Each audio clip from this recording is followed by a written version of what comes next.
conference on the history at the conference on the history of women religious at Notre Dame. So if you're planning on being there, hopefully I'll see you there as well. I promise not to repeat this paper too much this summer. Anyhow, but what I wanted to do today is sort of focus a little attention on some of the wonderful records or the artifacts that the Mercy Heritage Center has that are helping me understand a little bit about this history and trying to put a little bit of, more context and try to go a little bit deeper into my understanding of the Sisters of Mercy. I'm looking in the 19th century. I'm looking at Pittsburgh, and I'm building off of a little bit of the work that I did for my previous work with the Chicago regional community. And I guess maybe guiltily serving a need to find out more about Mother Agatha O'Brien. Can't help it. I just want to know more. Little we know. So that's what I hope to talk about. I have a slides presentation, which I will share my screen for that. I hope. And I'm on the wrong slide. Great. That starts off. This is just like I'm teaching, or nothing goes as I plan. Okay. So here we go. So I chose this topic, this title, because this willing to engage in the American mission comes straight from recollection on the Pittsburgh files, and so I think it fits very well with sort of the spirit of what I hope I'm discovering with the sisters who came from Ireland in the 1840s. But I think Sue Ellen Hoy put to words the ideal description of women religious who left Ireland for the American missions in the 19th century. They, as she said, quote, journeyed out. They were part of a mission trips designed to aid other Irish migrants in their new surroundings. The 7 women who left Ireland in November of 1843 journeyed first to New York City, then to Philadelphia, and finally Pittsburgh, all at the request of Bishop Michael O'Connor, the relatively young and new bishop to a new diocese in that state. It's often difficult to get a clear picture of who these women were. There are some photographs and illustrations of the early founders of Pittsburgh and the Chicago communities. But it's this photograph of Mother Frances Ward that has lived in my imagination. I always see, whenever I read about her or look at sources of hers, this is the image that sticks in my head. But is it more in keeping with this illustration of Mother Frances Ward that was a part of a cluster of photographs of the early Pittsburgh Foundation there's a book, The Memoirs of Pittsburgh Sisters of Mercy, that was published in 1918 that has this cluster of some of the original sisters who founded the community. Is this more in keeping with what was she, 33 when she came from Ireland? This is the image that's in the book, and it includes the Mother Frances Ward, Sister Elizabeth Strange, Sister Josephine Cullen, Sister Veronica McDarby, but not pictured here, of course, are Sister Elizabeth Strange, Margaret O'Brien, future Mother Agatha, and Sister Mary Philomena Reed. Mother Catherine Macaulay, of course, is here, as one would expect. Thankfully, Pope Gregory the 16th and Archbishop Murray are there too, as part of this foundation. We are left with illustrations of those not pictured. This is the illustration of Mother Agatha that we live with. We don't have others. And the same can be said for the other sisters who came with her and Mother Frances to Chicago. We have images of Sister Mary Gertrude McGuire, Sister Mary Vincent McGurr, Sister Elizabeth Corbett, and Sister Eva Schmidt. The last two were postulants who took the names Mary Josephine and Mary Veronica upon their profession. They would soon be joined by Sister Mary Frances de Sales Mulholland. And our only understanding of what she might have looked like is this illustration that comes from her biography. And depending on if you're familiar with this image, it's reproduced in other ways. Sometimes it doesn't look so welcoming. And she was and if you read her biography, she was a force to be reckoned with. There's some really, really fun stories about her when she's in Iowa that I would not want to mess with Sister Mother Frances. But we do have photographs like this of Sister Mary Frances Xavier McGurr and her sister Mary Vincent McGurr. Sister Mary Vincent, she joins the she joins the Mercies in Pittsburgh and joins that first group out to Chicago in 1846. Her younger sister, Mary Frances Xavier, came to Chicago and joined that community there. They were natives of Pennsylvania, and Sister Mary Frances Xavier did what other Irish sisters did. They followed a sibling into religious life. I mean, we have this portrait, and I have to also confess that their image clouds my imagination of who an Irish Sister of Mercy was. This must be what they all look like, right? So why do I ruminate so long on what everyone looked like? And this is where I think my teaching of undergrads has come to inform my work as a historian. The research and hopefully my writing is partly done to learn who these women were and how they understood their lives and their mission as Sisters of Mercy. And this is me, as I try to tell my students what historians do. They find meaning in facts, And so the other part of what I'm trying to do is trying to learn how to write in a way that brings these stories to life. So in a sense, I'm trying to unlearn everything that I learned as a graduate student, or as a professional historian. Coincidentally, however, as I prepared for this presentation, I'm teaching two surveys, surveys, and one of is the first half of the survey, to 1877, and we were at a point where I made them read ship manifests from 1850. One was an Irish ship, one was a German ship. And I urge them to have some patience, look closely. They all seem to have struggled with reading cursive handwriting. And I ask questions about the names that they see. Who were these people? Why did they travel from their homes to the United States? And so I'm asking these same questions, I hope, of the seven sisters who left Ireland in 1843. And I want to know, how do they truly think and feel about entering religious life, and let alone leaving Ireland and joining this American mission? The accounts that are left behind by sisters who participated in this mission, primarily a lot of these early reminiscences are left behind by Sister Elizabeth. Her baptismal name was Hester Strange. They're a delight to read. But we have to wade through time and a good deal of romantic 19th century language.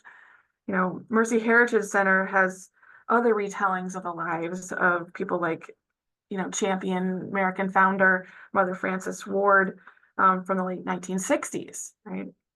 These accounts are wonderfully descriptive, but has my training as a professional historian made me jaded and question the validity of any of these accounts.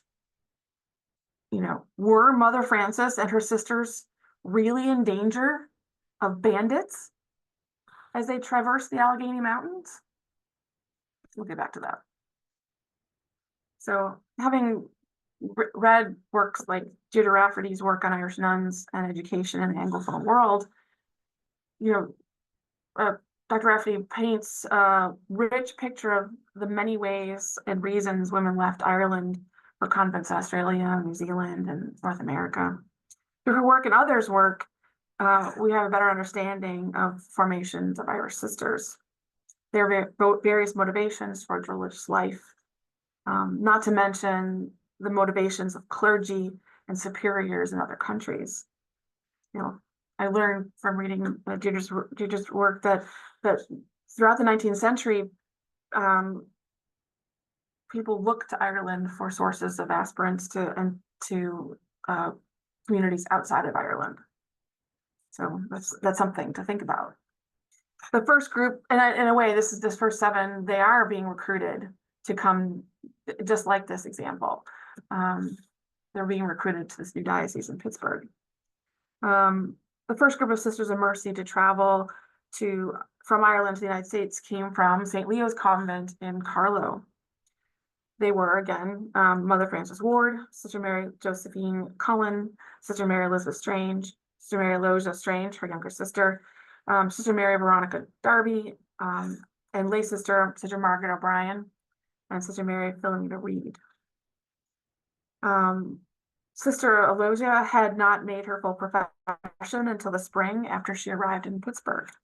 And it's fun. You can look at this, and they do this in Pittsburgh, and they'll do it in Chicago. They'll have these early profession ceremonies, public ceremonies, to invite people in to see what's going on. Sister Margaret, a lay sister, made the trip as a novice, and by the time she left Pittsburgh 3 years later for Chicago, she had become a choir sister and the superior of the new foundation. And so she becomes Mother Agatha when she took her final vows, just before leaving for Chicago. Sister Mary Philomena made her final profession in April of 1845. These 3 sisters, so young when they left Ireland, did not live long in the American mission. Sister Philomena died in October of 1845. She was 25. Sister Loja died in 1847. She was also in her 20s. Mother Agatha died in 1854 of cholera. She was 32.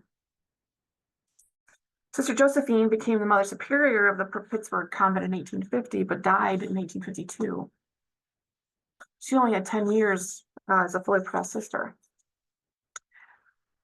Full confession, I'm kind of like fascinated by, in not a creepy way, about this short life, the risks and the dangers, these young women who died in mission, and why. And that's something I'm going to be exploring for my June paper. Records of the Pittsburgh Foundation and others say they contain dates and locations of entrances, when they take the habit, when they have their final profession, and when they died. Sometimes they include birth dates and places with parents' names, which is fun. Sometimes, if we're lucky, we find ship manifests and census records. If anyone's tried to do census records, searching for anybody who's from Ireland in the United States, a lot of Margaret O'Briens, Robinson, Sullivans. It's hard to sometimes find them in census records, but that's another personal genealogical story. But sometimes we're not so lucky, where we find scanned copies of ship manifests only to preserve faint handwriting of passenger names and ages. Was Sister Aloysia, what, was she 20, 21? Is that a 0? Was she 20? So after I made my students look at the ship manifest, I made them look at this. It's like, see, what I gave you, you could actually read.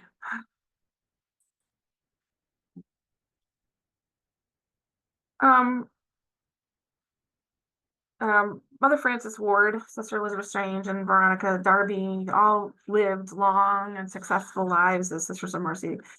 When the 7 boarded the ship that took them to the United States, this may be it. I think this is it. According to the interweb, this is a portrait of the Queen of the West. It's not clear whether any of them knew how or when they would die, or that they would give their lives for the mission. Was that a possibility?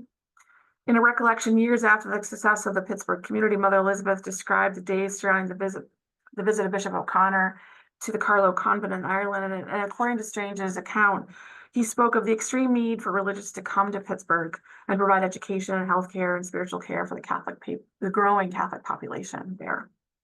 He spoke loftily of the efforts of the American community, the Sisters of Charity, who labored in that field. There just wasn't enough of them, he said. Their efforts were not enough. Yet when asked if there were Sisters of Mercy willing to go, none volunteered. There's other accounts said that everybody volunteered. But in this one account, it said that none volunteered. But after some consideration, Mother Cecilia Maher received volunteers and 7 were selected. So it took a couple days. It depends on the account. Yet their families, especially those of the novices, O'Brien and Aloysia Strange and Reed, needed their parents' permission to go. Parents did refuse to give permission. They didn't want their daughters to leave Ireland. Yet, according to Strange's summary, they did eventually give the permission, and they agreed on the condition that Sister Margaret and Aloysia, as well as Mother Frances, would return in a couple of years, after 2 years. And that all of them who'd go could choose to come back if they wanted to. So by November 2nd, 1843, the Sisters of Mercy left St. Leo's Convent in Carlow for Kingston by carriage, according to the account I read. They crossed to Liverpool, and by November 9th, they arrived at their ship, West. And they, and as they boarded did they think that they would return in 2 years? Did they think, okay, I'm going, but I'll come back? They left St. Leo's. They left, as I said, their quote unquote beloved St. Leo's. They boarded the ship on November 9th and sailed on November 10th. It took the ship 31 days to reach New York City. The aboard ship, this is one of these lovely documents that I would call these like beautiful artifacts. This wonderful handwritten journal that was kept aboard ship. And it's fun to read. Some things it's hard to make out some of the words, but it's really delightful to read. The journal kept during their journey reported. They came on board at 11 o'clock. No ladies but ourselves, which we are glad of cabins, rooms, etc. Very commodious.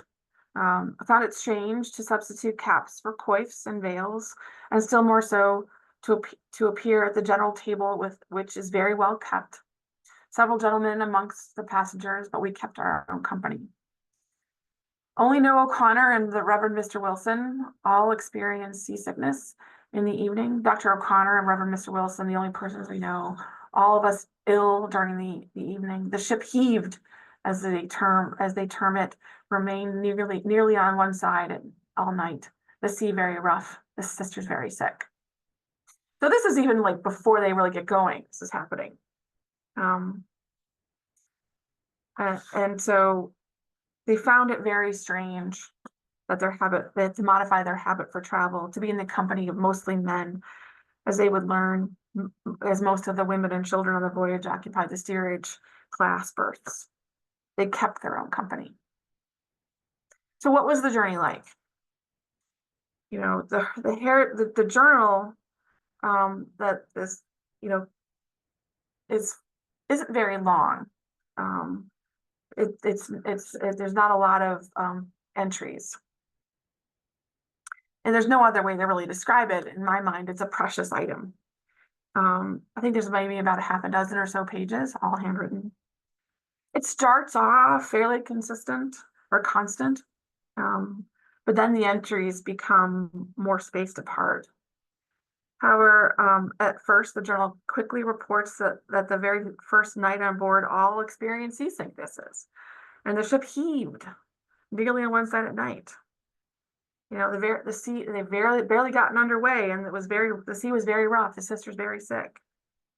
So as one can imagine, the gaps appear in the account because they suffered from seasickness.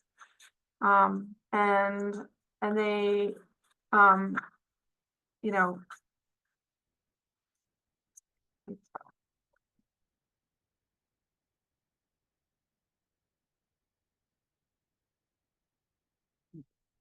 the movement of the ship prevented regular and clear writing.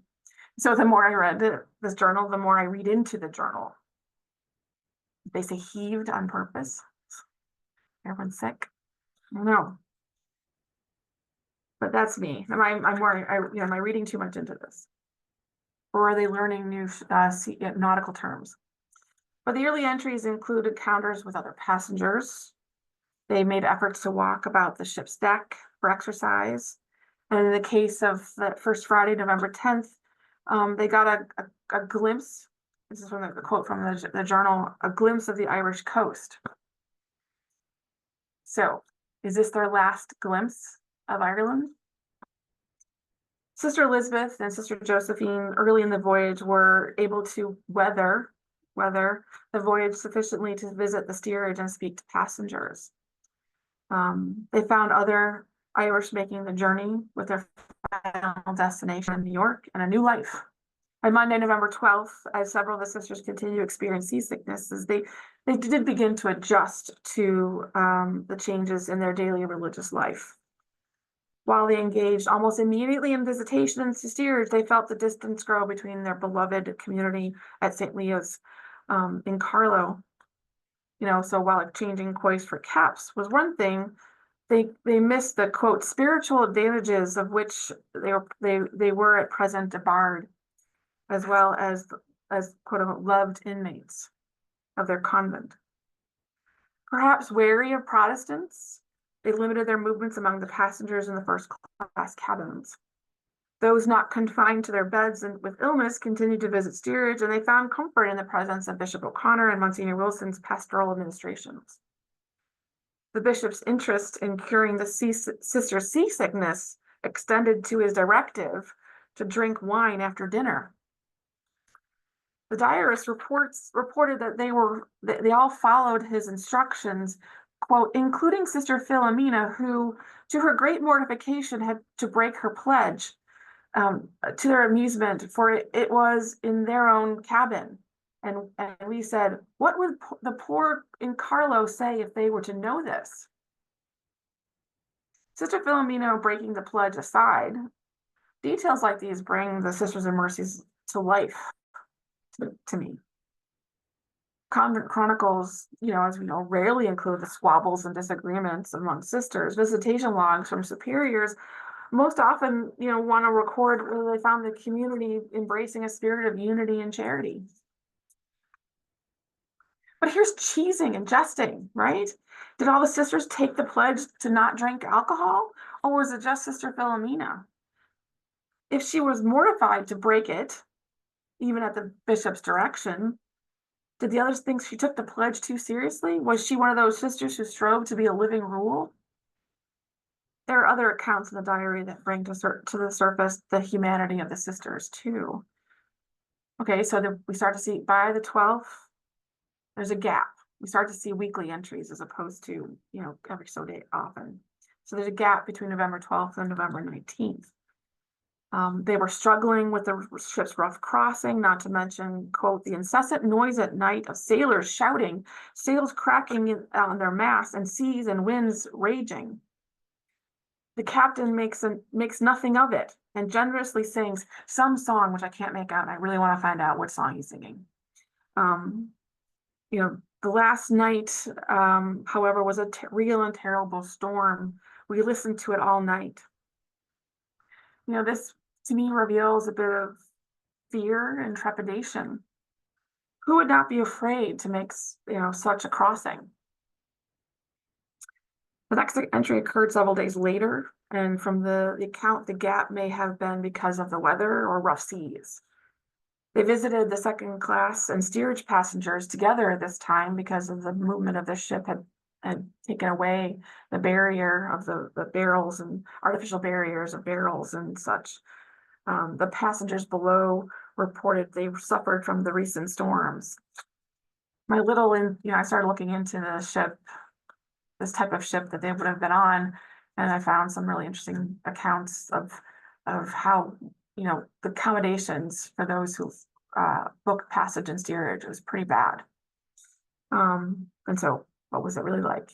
The gyre keeps mentioning that passengers were greatly appreciative of their visitations and such.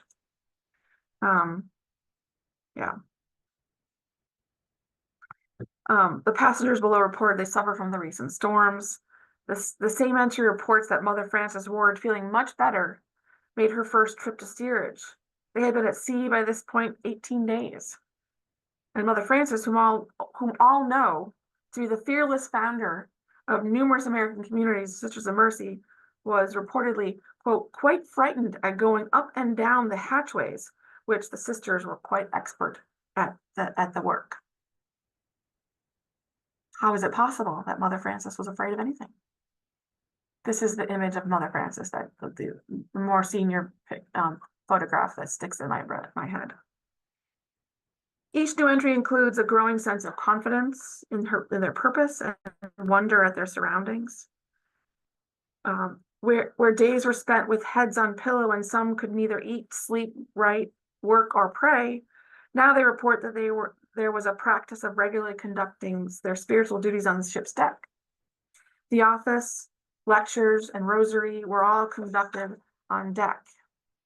While time was spent visiting the passengers below, they also walked above, where they took in new sights, like passing porpoises and strange new birds, and marveled at the power of the ocean.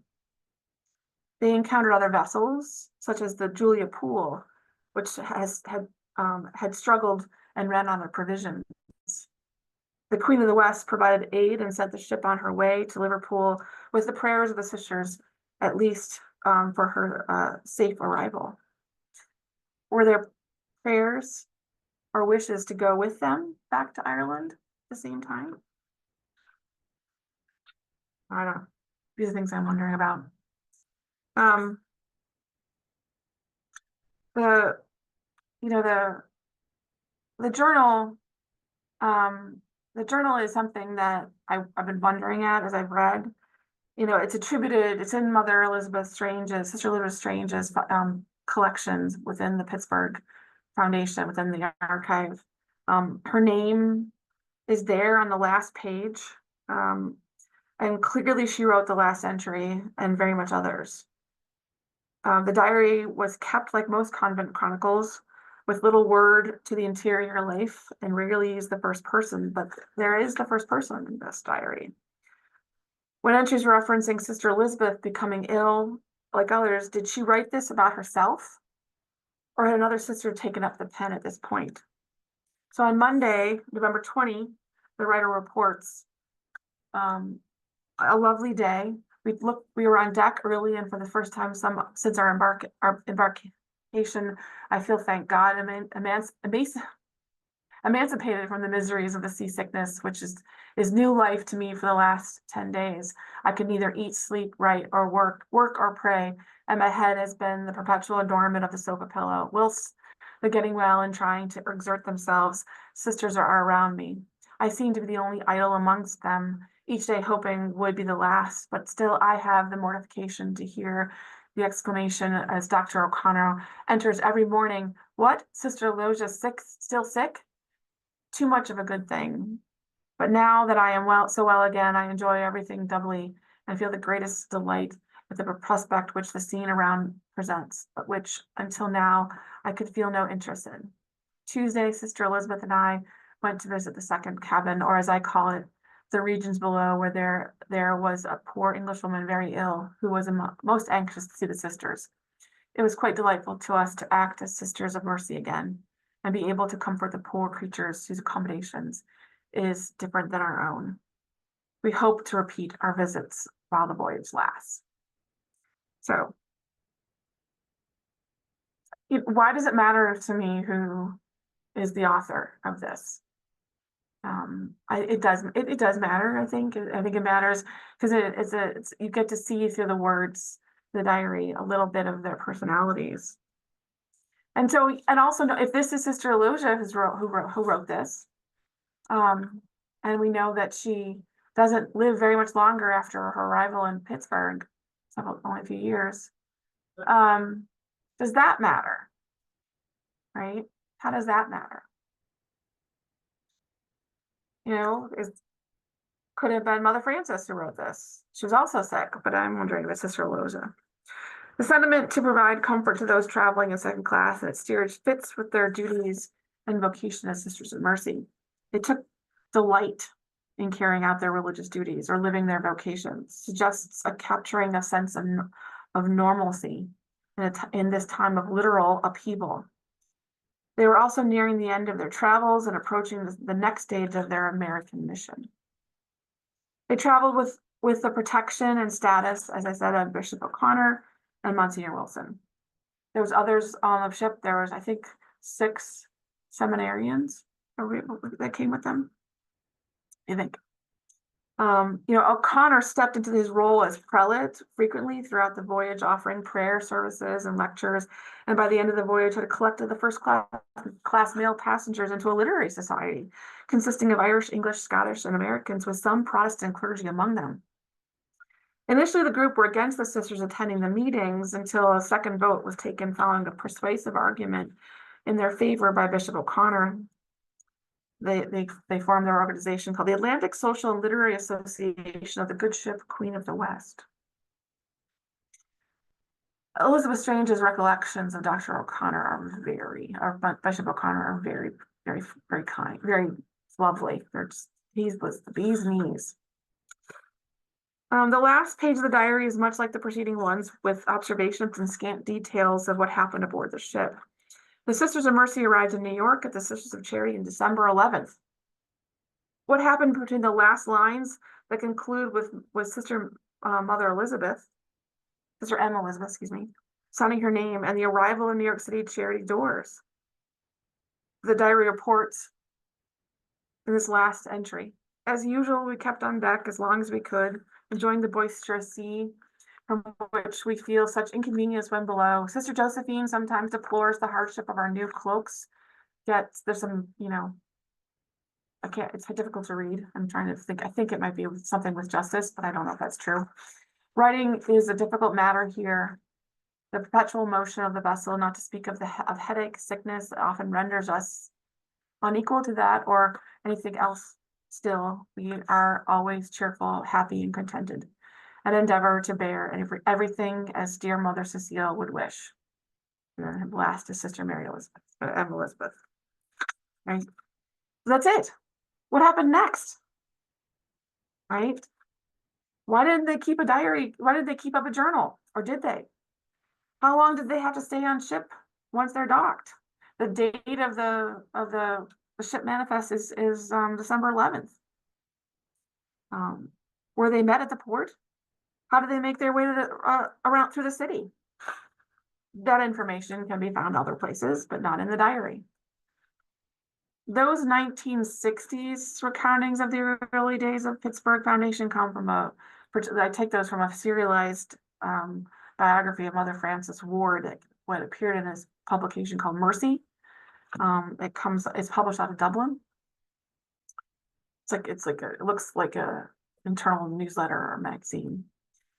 These pages include the account of the leaving of Carlo and go all the way serialized to Pittsburgh, and include a 3-day journey from Philadelphia, to Pittsburgh in December. The serial story says they took a carriage, but did they?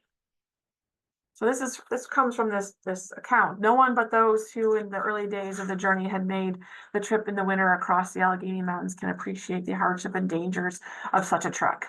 High up above their mountain road were perched the high rocks that seemed ready to crush the unlucky travelers, while below the roadway yawned steep precipices into which it would have been an easy matter for a vehicle to slip from the icy road. Then, too, there was the danger of the attack by bandits, many of whom had found safety from justice among the wilds of the Alleghenies. Bandits.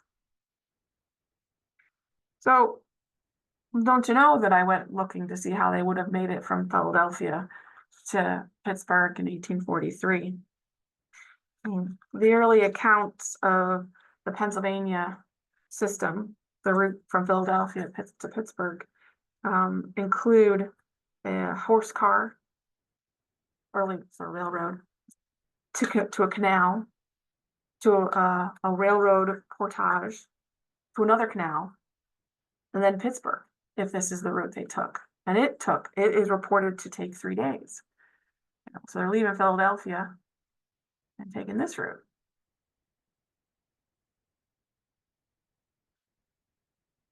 My other exploration of how long it takes, how fast you can travel in a carriage in this particular moment, it would have taken many more days to go on a carriage if those accounts of on the interweb are to be believed.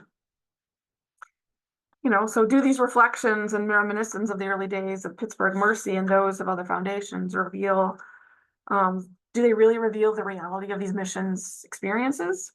The dangers, were they really in danger of being set upon by bandits? The dangers were real and the risks to life were clear. I mean, this is 43. Philadelphia is going to be the site of convent attacks. There's the Ursuline convent event attack in the 1830s in outside of Boston. Are there real dangers here? We can learn more about women like Elizabeth, whose baptismal name was Hester Strange, from her obituaries and sermons at her funeral mass, sure. Other materials preserved from these early days in the archives. Strange's records and her observations and recollections these days at the end of her life, and the pages are filled with glorious descriptions. Not all of Bishop O'Connor, but some of them are. He did lead a remarkable life. Once again, I had an image in my head of how old Bishop O'Connor was when he got the post. He was quite young. The pages of the ship diary report that he was a wonderful speaker, efficient, and a great leader of prayer. Other records, other items can be like this one. This is a hand-painted registry of entrance at Pittsburgh in St. Elizabeth's files. She reported to have done this for a good many of the early sisters.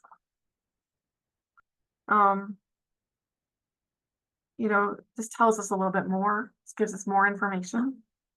She maintained it even for those who left Pittsburgh for Chicago in 1846. Mother Frances, of course, is going to be found, the founder extraordinaire, and she's buried in New Hampshire. And so when Mother Frances led the newly made Reverend Mother Ragatha O'Brien and the other sisters to Chicago, where they were invited to take up that foundation by another Irish newly made bishop, William Corder. And she updates these pages with the events of their religious life, delicately recording first professions, final vows, and deaths. I find it interesting what's recorded here, the colors. She even she was going to report those of even her own younger sister Loges. And this is here. Her name was Fanny.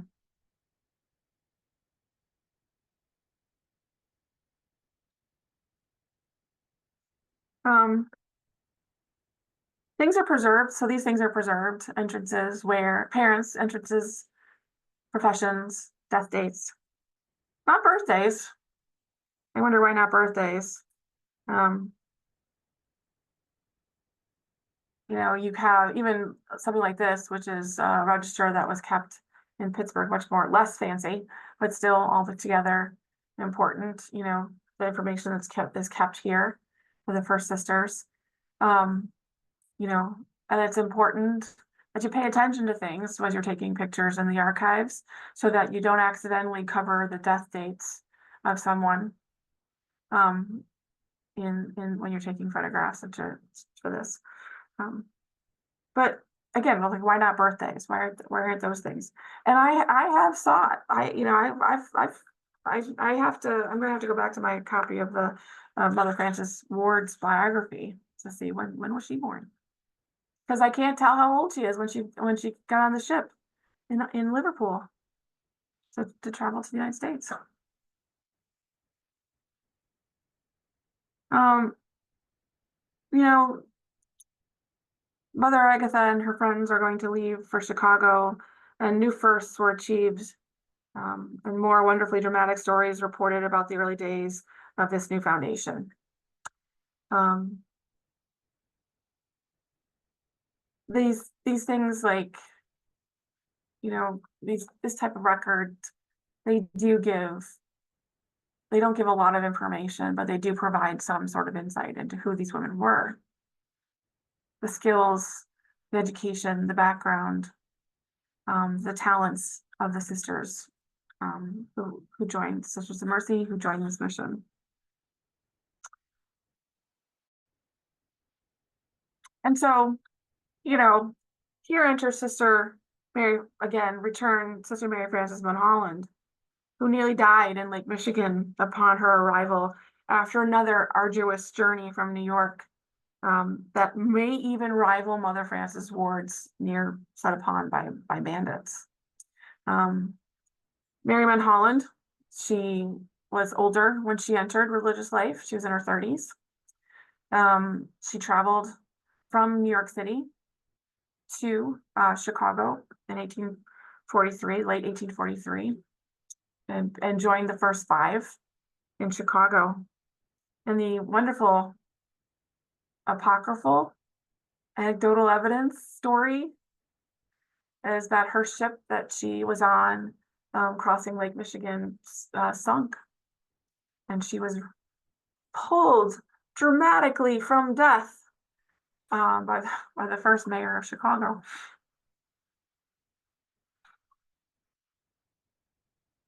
I asked Sisters of Mercy in Chicago if this is a true story, and they said, it sounds good. So it made the book.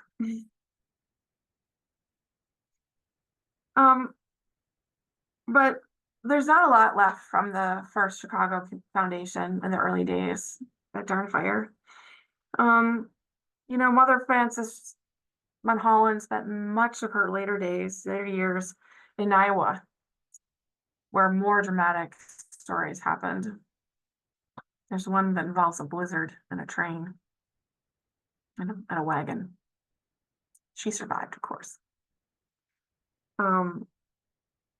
But she was a vital part of the early Chicago Foundation, and from what we have, she and as others in her community loved and adored Mother Agatha.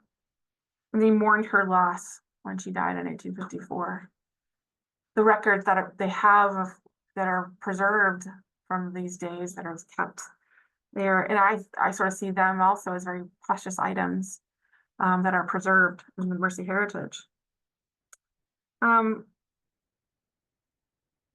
So I think here I'm going to stop sharing. I think here I wish to end my conversation, because I think this is where I am at with trying to piece together a richer sense of the community, the early sisters, and really, the accounts that we have, that we inherit from the community histories and reminiscence from end of life. They're lovely, and I think that they should be respected and listened to, and their voices should be to be incorporated into research. And they help flesh out the stories, but I want to get past those romantic stories and the language, and I want to know more about who these women were and the risks they were willing to take to come to the United States. So I guess I'll leave it there. Thank you very much. And I hope if there's any questions, I can answer them.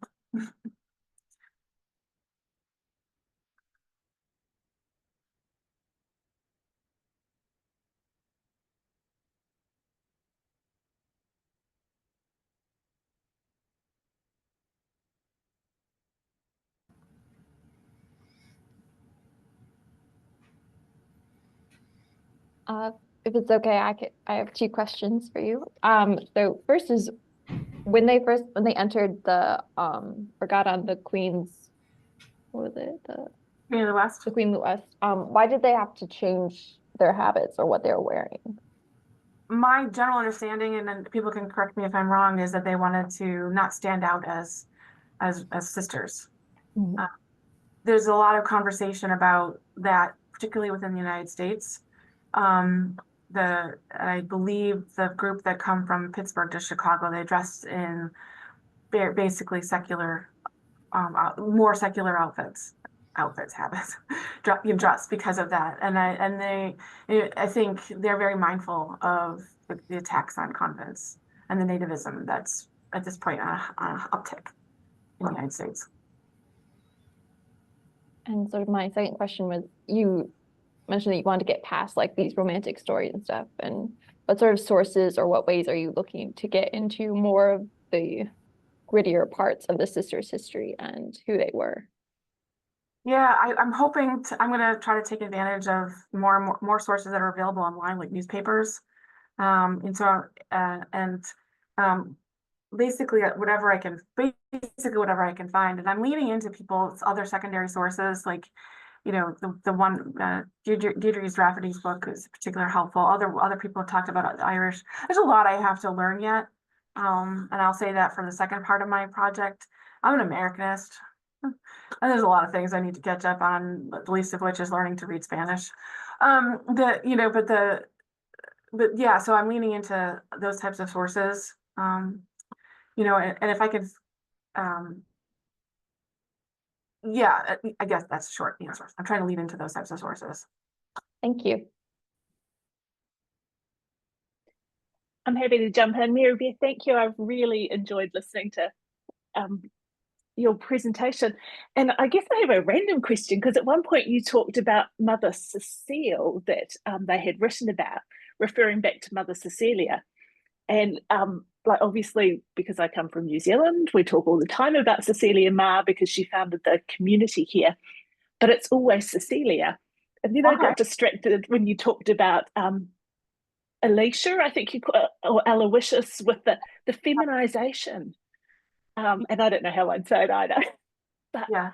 that question really that I had was that, like, have you noticed consistencies or inconsistencies really in how they've called each other in their names? And does that yeah, I just got surprised about the Cecile, but oh, I quite like this. And then, like, my own research is much more kind of into Catherine Macaulay, and we get Catherine and Kitty and other little bits, but there's still some consistency. And is that something about the relationship between the women? Did they have pet names?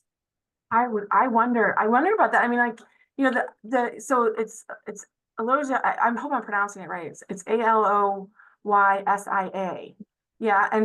But I've seen I actually went to a later source trying to find out how, I see it spelled Cecilia as or I thought it was Cecily at first. So it's Cecile, it's Lie.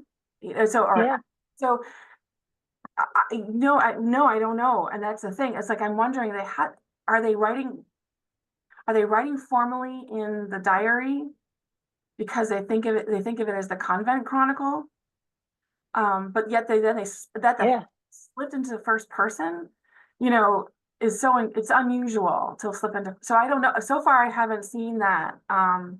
You know, but that they but I'm also that they would use their Fanny and Hester, you know, in these records is also sort of interesting as well, you know. yeah. And even that whole gendered sense that the Aloysia is like that feminine form of Aloysius, and like these sisters changing the names of saints at a time. Yeah, Yeah. and even Frances herself, like with Frances Ward always being ES, not IS, those bits. Yeah, I think are really interesting if we look at it from that whole gendered sense and how they continue to do that. And I also was fascinated when you were talking about the pledge, and uh, because certainly there was that sense when they took the pledge that you didn't keep it for medicinal reasons. And all of the myth around the good cup of tea and that Catherine Macaulay's death, and that some people would say that there was a little bit of alcohol added into it, and you could do that because it was for medicinal reasons and didn't break the pledge. So I was really interested that it was such a difficulty for Philomena to take alcohol when there was that provision Yeah. in And the I don't know pledge. So her age, she's young. She's, I don't know if it's, that's what I'm wondering, like, is this a part of her personality? You know, yeah, um, in all the things I'm trying to find out, like, as I think about this, is there, and this is me trying to learn more about Carlo, and the community there and the longer history of Carlo. It's like, I got letters from Mother Agatha to Elizabeth Strange when she's in Chicago and she's complaining about being surrounded by Protestants all the time. And there's like some scant records of her complaining about, England, and so the suggesting her as an Irish nationalist is like, so is there something there, that's more than what the records are telling us that we have to look at? And so, yeah, I think, I just like the thought of them teasing each other, as young that's girls great. might, you know. Oh, anyway, fabulous. Look forward to talking.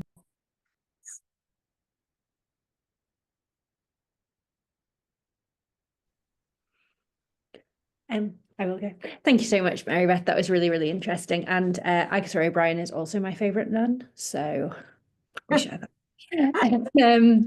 I was just wondering, when you were talking about moving beyond the kind of romantic language to find out more who they are, can't we use that romantic language to tell us who they are? Like, they're telling the stories that they focus on, and the way that they tell their story, I think tells us a lot about them. And I think you get that especially through their letters. And I was just wondering how you're kind of weaving that in to everything. I don't know, maybe I'm reading too much kind of critical fabulation and all of that, but I think the ways that people tell their own story are kind of as interesting, I suppose. Yeah, I wholly agree. And I think this is the part that I'm sort of thinking as a historian and trying to unlearn my training. So when I first encountered this type of doing this history as a graduate student, and early on in my association with organizations like the Conference on the History of Women Religious, there's all these conversations about we need to build bridges with women's history, all the things, and so we have to distance ourselves from community histories, and so there's an external judgment on those sources, right? That there's something lofty and not real history. Right. And so, but it's sort of, so this reflex to want to like take them at their word as I agree with you, let them tell their stories. And I think that's the important thing. And I'm trying to, so here's where the tone you struggle with, right? So if I'm going to do a longer narrative or longer study that spans 19th and then into the 1960s, the voices changed, the tone changed, and so so I think my concern is, how do I use those past stories? Are they embellishing? So if they're embellishing, why are they embellishing? Why are they doing that? Or there's just a matter of memory. Does that matter? And so these are the questions I'm asking. And and this is also part of what I'm thinking about. It's like these women who are giving their lives at a very young age for the mission. The language surrounding them glorifies this. And so how do we understand that? So, if Mother Agatha walks into a cholera ward and dies the next day, and is that what does it mean when they honor that and remember her and glorify her memory? What does that mean? And I don't know yet. but I want to take them at their word, and how they feel about their mission, how they see their lives. I mean, if we were to read, if you read a young diary of a 20-year-old today, and all the things that they put into it about their observations about the life around them, we got to take their social media posts at their word, right? So I don't know. Do people keep diaries anymore? I don't know if that answers your question. Yeah, it does. So yeah, I suppose I'll be interested to chat with you in June about especially like how memory studies is playing into this and everything. Because yeah, I ponder this a bit in my Journal of American Ethnic History article. So yeah, so I'm really intrigued to continue that conversation with you. So thank you.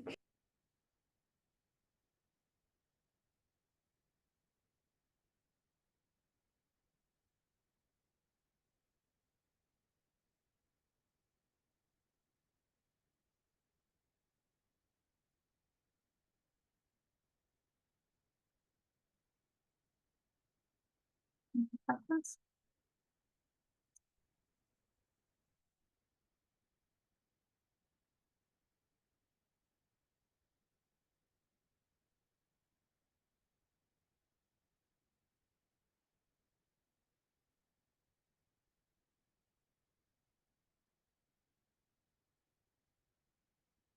Oh,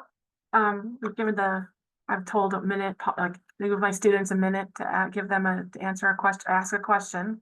If there's no more questions, I think we're at 3, so I don't want to, we had our time. So back to Shelby. Thank you, everyone.